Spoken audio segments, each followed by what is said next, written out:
Hello friends, welcome to my YouTube channel Mysterious Podcast. I hope you all are well.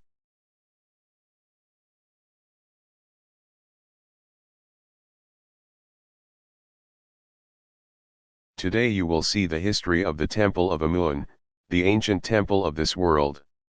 Today we have also created such great things.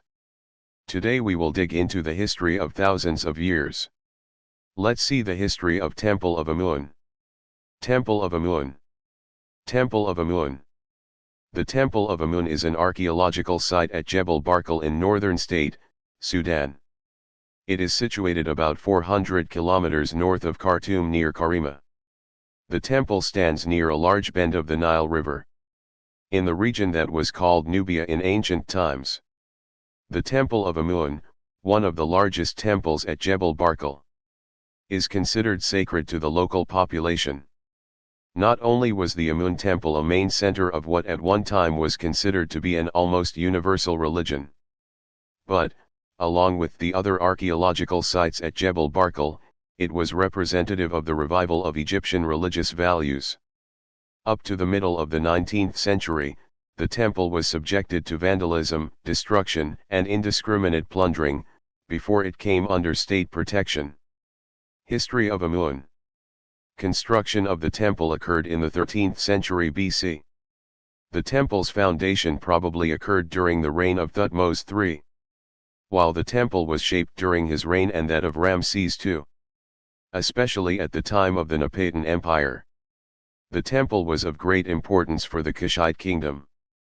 The Nubian king Pi and subsequent Nubian pharaohs expanded Barkal's Amun temple complex, creating a southern rival to the northern Amun temple at Thebes. Although early Miro rulers had their own capital, government officials took a coronation journey to the Amun temple of Jebel Barkal. Here, the king went into the Holy of Holies, where he was confirmed as king by a divine oracle. In the years 25, the Romans invaded Nubia during a campaign against the Kushites led by Gaius Petronius. He destroyed the temple and took Jebel Barkal from Queen Amon Irenas, one of the ruling Kandaks. However, the Romans were unable to make permanent gains and withdrew after razing Napata to the ground. The last large-scale construction works were by the Kushite king Natakamani, who restored some of the Roman destruction, enlarged the temple complex, and architecture of Amun. The first Amun temple at this location, built under the rule of Thutmose III, was a mud brick structure.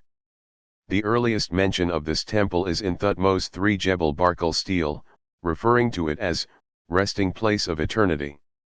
This earliest temple was then dismantled to make room for the new stone temple to be built.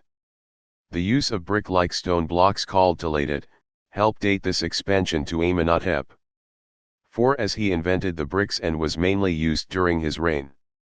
The construction can be divided into two phases, with the first having an antechamber, open forecourt with 10 faceted columns, and the first pylon, a large gate or entrance to a temple, being built. With no remains being found under the foundation of the first part of the temple, it is thought to be built on virgin ground. In the second phase, there is a clear difference in the construction style, as this came with Amenhotep IV changing his name to Akhenaten. With his name change, came a religious shift as he tried to remove the cult of Amun and replace it with the sun god, Aten.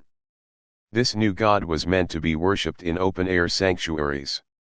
And phase 2 of the temple's construction showcases the new worshipping style with the open-air sanctuaries, offering places, and roofless chapels. After the death of Akhenaten, the temple was once again redone, this time under the rule of Tutankhamun and Horemheb.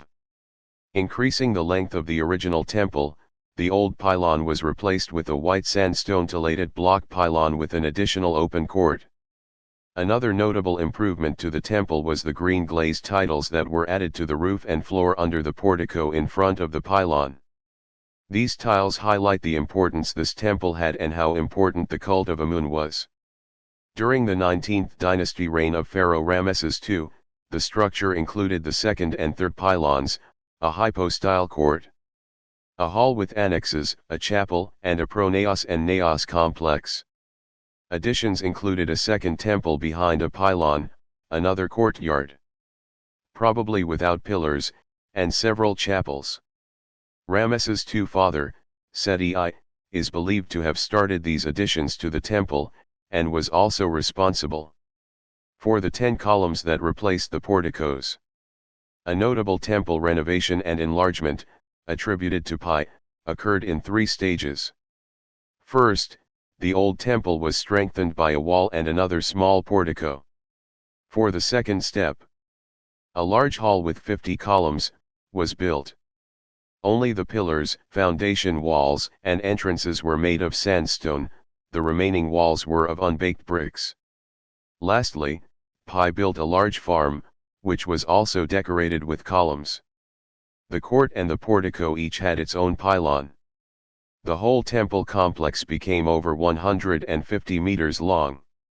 The expansion of the temple was to show the success of his conquest of Egypt around 740 BCE. Museum of Fine Arts, Boston. Many rulers built additional steel, decorated walls, or put up statues in the temple. As the religious center was important to both Egyptians and Nubians, Thutmose III stele contains the inscription, "Home of Amun and the throne of the 2 lands, found at the Amun temple." Thank you for the watching. Friends, how did you like the documentary? I liked it. Please like it and share or subscribe the channel. Stay tuned to our channel to hear more such documentary and stories. Thank you very much for watching to the story.